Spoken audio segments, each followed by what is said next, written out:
Hello, hello. Andrew Gade here, changing this conversation up.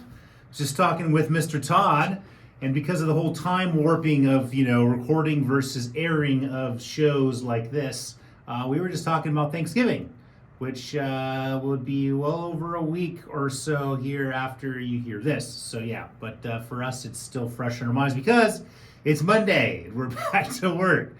Yeah, Todd would rather be back on the lazy river, and I'd rather be doing something other than working. But you know what? I don't mind being here, so I'll go and consider this, I guess, a step in the right direction.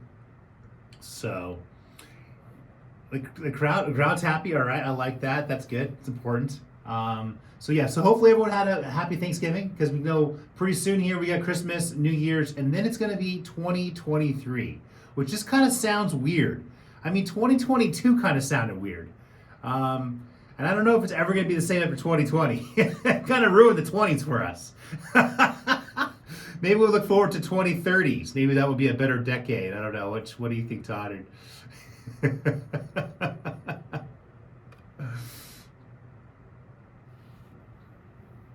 Yeah.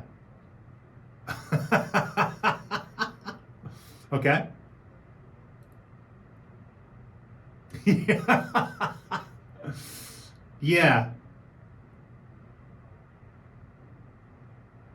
Yeah, exactly. Yeah. It's interesting. Yep. In the 23s. Yeah. The 19s. No, it's funny, but talking about, or speaking of getting rid of stuff, it's been way too long since I've been at my mom's house in Northern California. I think, based on my rough calculations, it's been like 6 years, which seems like way too long, I guess, and that's what everyone said. It's been way too long. But what I've noticed since I was there last was the culmination of a lot of just stuff. Yeah, so my mom's husband, nice guy, but he has a problem throwing away packaging.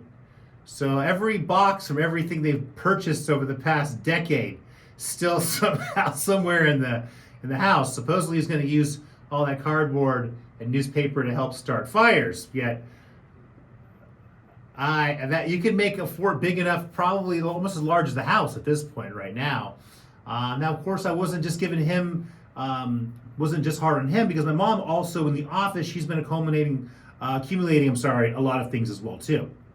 So I'm going to actually make a trip back there, I believe, in March, and have some junk haulers come and clear out a good amount of the lack of space now that's happening there too. Do some organizing, and I'm going to try to squeeze a snowboarding trip in, so that way I could be a little selfish. So I'm not just going up there just to declutter, but I'm also going up there for a nice little snowboarding trip. So we'll see how that all pans out. And I mean, hopefully we get some snow. I was just telling Todd we're talking about this, but there's just enough snow to have. I know Heavenly Mountain was open. They had a few runs. Still, the majority of the mountain wasn't accessible because not enough snow yet. So I'm hoping that we're going to have a nice snow season so that we can have snow into March and April. It'll be good for everybody, good for the resorts. Even though, lift tickets are pretty pricey. I think Heavenly now is like 96, I think they were saying. So you're paying $100 some just for a lift ticket. And then, of course, food, drinks, and all those things on top of that, too. So, yeah, it's crazy. I mean, not as crazy as Disneyland. But Disneyland now is almost $200, I think, for a ticket to Disneyland. So, it's like you're almost pricing out families. I mean, how does a family afford to go to Disneyland or even skiing with kids? I mean, you're going to be dropping $1,000+ I don't know. It just doesn't seem like, yeah, I guess so. But yeah, so I don't know. And I haven't been to Disneyland in a while. Not necessarily because of the cost factor, but maybe, I don't know, maybe that's off the list there. But anyway, so I hope everyone out there had a fun Thanksgiving, and yes, so again, next up here is good old Christmas, New Year's, and then goodbye 2022. And but from what it seems so far, it seems that 23 isn't going to be much different than 22. Now that could be a good thing or a bad thing, even though we're still hanging on to some of these early 20s issues. I mean, literally, like, what happens? It's in China. It's funny that we're seeing news from China, right? I thought we didn't like those guys very much, but I guess there's protesting going on. There's Chinese people are kicking down barricades. they're not happy. And you know what? I don't blame them because come to find out, China has this zero COVID policy. So they're somehow going to try to eradicate COVID from one of the largest populations in the world. So we'll see if that ever happens. But in the meantime, they keep locking down their population, and supposedly Chinese people are kind of getting over it. So there is, I guess, a level to their patience. I thought that they would just be patient forever with this, but it seems that they're starting to get a little frustrated. I guess there's been even a bunch of stuff in the news about demonstrations and things. And I guess there was a fire in an apartment compound. They called it an apartment compound that killed 10 people, according to official death toll, as emergency workers took 3 hours to extinguish the blaze, a delay many attributed to obstacles caused by the antivirus measures. So now what's happening is you got all these people that you're locking in their apartments because you don't want them to go out and spread COVID, right? They're barricading them, locking the buildings, and then a fire breaks out. And then about 10 plus people end up dying in a fire. So in essence, it goes to show that fires may be a little more deadly than the C word. Again, I don't want to be putting out any misinformation here, but last that I found out, most people die in fires. It's a pretty high chance of dying from being locked in an apartment building in a fire versus the getting sick with the C word or the C virus or that one. So anyway, so I guess there's a line to be drawn between safety. How safe do we want to make people? And then if they're too safe, then maybe they're going to burn to death in an apartment fire. That's not a good way to save lives over there. I guess protesters have also called for China's leader to resign. So I guess they're not really happy with Xi Jinping here or whatever. It's an unprecedented reboot to authorities in at least 8 cities have struggled to suppress demonstrations. And also supposedly a rare challenge to the ruling Communist Party. I guess they're not used to being challenged very often. So, But, speaking of that, also, I was reading that Mr. Ice Cube lost a $9 million deal after refusing, quote unquote, the vaccine. I guess there was a new episode of some podcast he was on. Exactly. I mean, he still has enough money hanging around. But I guess on a podcast, the rapper, I guess Ice Cube, the rapper and actor, okay, he's a rapper and actor, revealed that he has passed up the $9 million movie deal because he refused to get vaccinated against the big C. All right. And Ice Cube, who's 53 years old, also said that, quote unquote, he got lucky and is not contracted C-19. So, yeah, there you go. So some people get lucky, Maybe some people also have strong immune systems. Again, a lot of stuff out there. Don't want to, put any misinformation out about this disease that we can't get over here. And in China, obviously, is not very happy about it, too. But getting back to China, I guess China plans to build its first base on the moon by 2028. Yeah, so China's going to try to go to the moon, I guess, ahead of landing astronauts there. So they're going to build a base on the moon before they land astronauts. So I don't know who's going to build this base, maybe robots or something like that, or they're going to do prefab. Do you do prefab moon base? Do they sell those at Home Depot maybe? But yeah, so they're going to, China wants to challenge NASA's dominance in space exploration. And they're saying that the lunar base will likely be powered by nuclear energy. All right, good. There you go. So that's going to set us up for a Chernobyl on the moon. We'll see how that all pans out there. And speaking of panning out, I guess, there's a railroad strike. I know they were talking about this. It's been in the news a little bit here. But supposedly, if they can't figure out a new contract here by early December, then we're going to see higher gas prices and shortages of some groceries during the winter holiday season. So next up, remember, they've been blaming gas prices and inflation on Ukraine.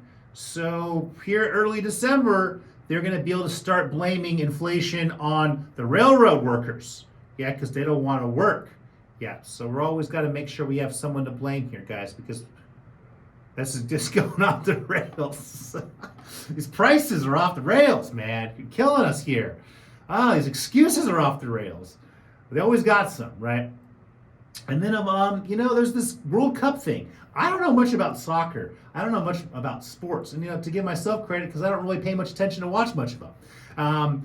But, this is a big deal, come to find out, the World Cup. Supposedly soccer, or football, as they call it everywhere else in the world but America, is a pretty big sport. Didn't realize that everyone's playing the sport. But I guess here last week, and there's been a lot of controversy about the fact that they're even in Qatar. I guess Qatar paid off a bunch of these soccer officials or higher-ups and ended up somehow getting them to be in Qatar. And also, they don't even play the World Cup in the wintertime. It's normally in the summer. Always reminds me that one guy that says, "Goal!" And it goes on for like 8 minutes. So there's some good soccer sound bits there. Probably have quite a few of them. Probably global sound bits. But again, all this controversy about the World Cup being held in Qatar, and all this stuff, people getting paid off, and then of course there's issues. I guess because Qatar, is in the Middle East. I don't know if that creates more issues, but suppose it's really hot, so they're doing it in the wintertime because they don't want everyone to get heat stroke and die. That's maybe a good idea there. But I guess there was some situations here. I guess Iran's soccer players declined to sing their country's national anthem. I heard even one of them got arrested. In Tehran, two well-known actresses were arrested for defiantly removing their headscarves.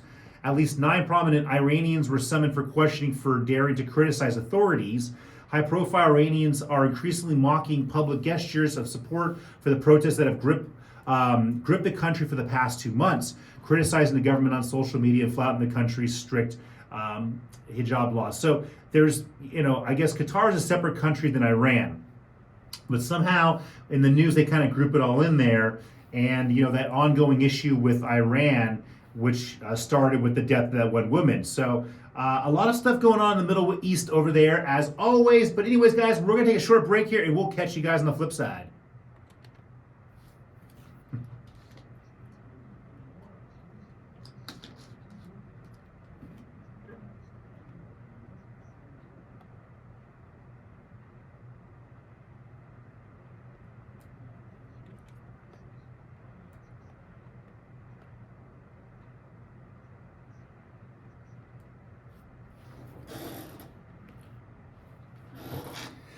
Hello. Yes, I am back here, but and getting back. To more Iranian issues here. But I guess investigators have concluded that an Iranian drone was used to bomb an oil tanker linked to an Israeli billionaire here about a week ago. I know they've been providing drones to Russia, so they've been using those against Ukraine and all that fun stuff here. But I guess the drone attack off the coast of Oman appears to be part of a long-running shadow war between Israel and Iran that has included targeting of Israeli-linked ships in strategic Midwest waterways. So the Iranians are up to all kinds of interesting stuff right here, too. And again, it's just more and more conflicts. There's conflicts going on all over the world between different countries. And again, my advice for America is stay out of them. Okay, let's throw that out there real quick. Stay out of other people's business because we love to be in it. And the United States, I guess, is seeking an expansion of its military presence in the Philippines. So right as I'm telling us to get out of things, now we want to have a larger presence in the Philippines.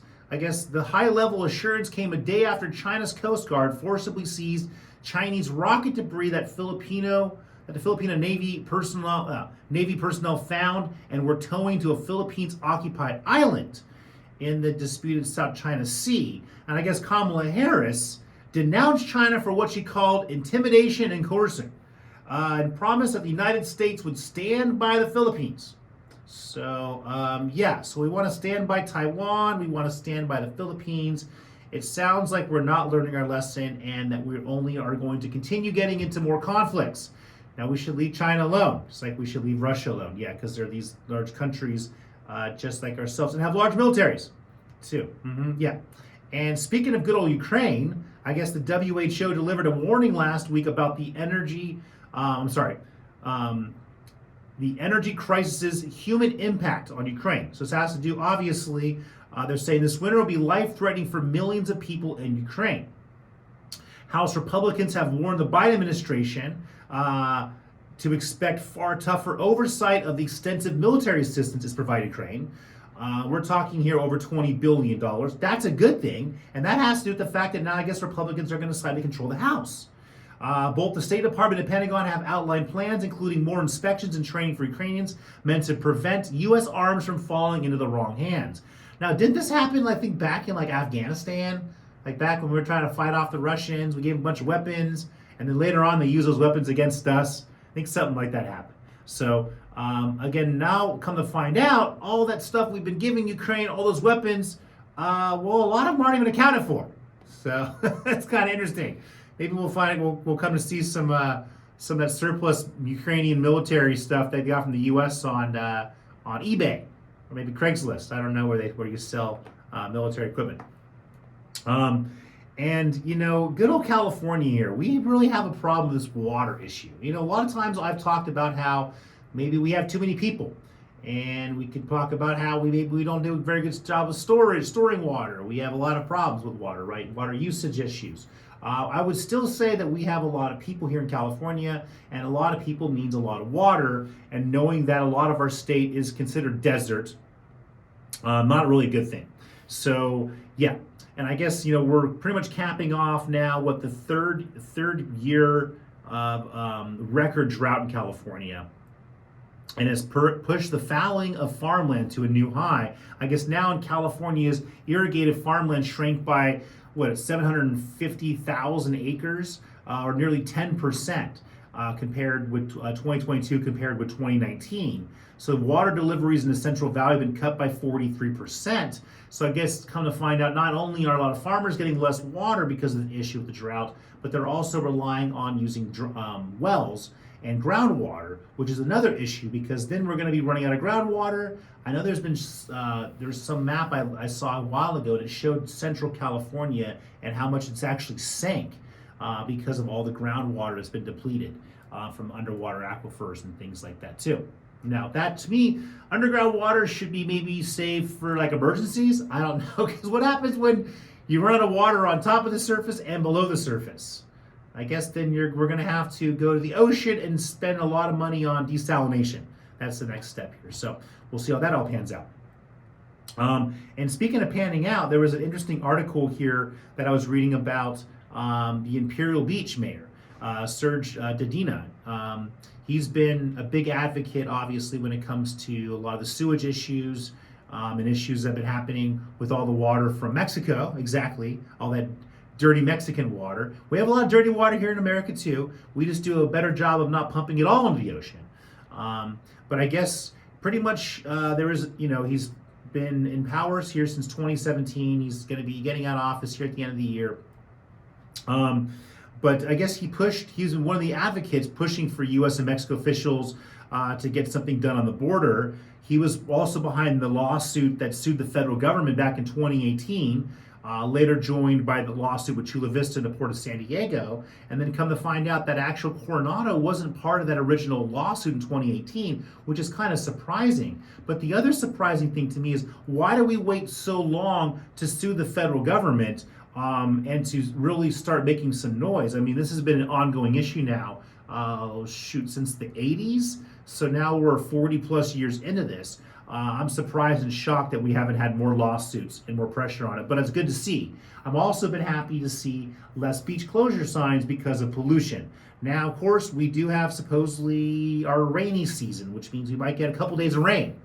Then when it rains, a lot of times that overwhelms the system there, and then of course they close the beaches down, not only for our local runoff, but also because of excessive pollution runoff from Mexico. So we'll see how that all pans out. Again, the plans that are in work right now are going to take 3 to 5 years, and even those plans to fix the sewage issue coming from Mexico aren't even going to 100% solve the problem. So it's disappointed. It's disappointing. It's frustrating. And more importantly, it's unacceptable the fact that we're literally spending billions of dollars on Ukraine when we can't even make sure our local beaches and water is safe for people to go in. Sounds very third world country to me, and America should be doing a better job of not looking third world country. And this is another thing here that really caught me. You know, they still are talking about that January 6th, where they call it the insurrection. Was that when Donald Trump was going to overthrow the government or something like that? I don't know. To me, it seems like a bunch of BS. Just an endless witch hunt, dog and pony show, and you know whatever comes of this January 6th trial, who knows? I mean, there's been hundreds of arrests, sent a bunch of people to prison for all these things. I'm kind of curious to see how this whole Biden witch hunt goes. With all the incriminating stuff that Biden's family, and also more importantly, his son have been getting into. So that should be fun. Maybe we're going to have a long, drawn-out, year-long trial on the Bidens. Maybe that's the next thing that comes. That maybe the TV ratings are probably already coming down off the January 6th trial. So they're going to need some new fresh for TV here when the World Cup's over and everyone no longer cares about the January 6th trials. Then it's going to be, I guess, the Biden family trial. So we'll see how that all pans out here. But the Justice Department office has ruled that a Capitol Police officer who killed himself days after encountering rioters during the January 6th insurrection died in the line of duty. The designation from the Justice Department's Public Safety Officers Benefits Program means the officer's family will receive a lump sum payment. So this is what's interesting here. So an officer, a Capitol Police officer who committed suicide days after the Capitol building situation, his death now is designated as, I guess, he died in the line of duty. So he was murdered versus suicide. So they're going to change the cause of death. And because of it, they're going to be able to pay his family. So I find that very interesting. And what I also find interesting is how we haven't put a little bit more, there hasn't been more news around the Capitol Police officer that committed suicide. Because they say, 5 officers died. Actually, I think one died from complications from the riot, and then I think 4 other committed suicide. Now here's the thing. Why have we not looked into this? Does anyone not find it interesting that some of the police officers that were there that day committed suicide? No one's talking about it. My observation, what I think happened, was the reason why they committed suicide was because they didn't want to live with the fact that they knew what was happening was a lie.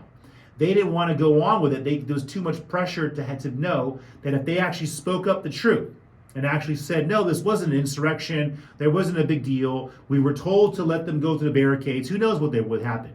But again, I feel that these gentlemen committed suicide specifically because they did not want to hide the truth.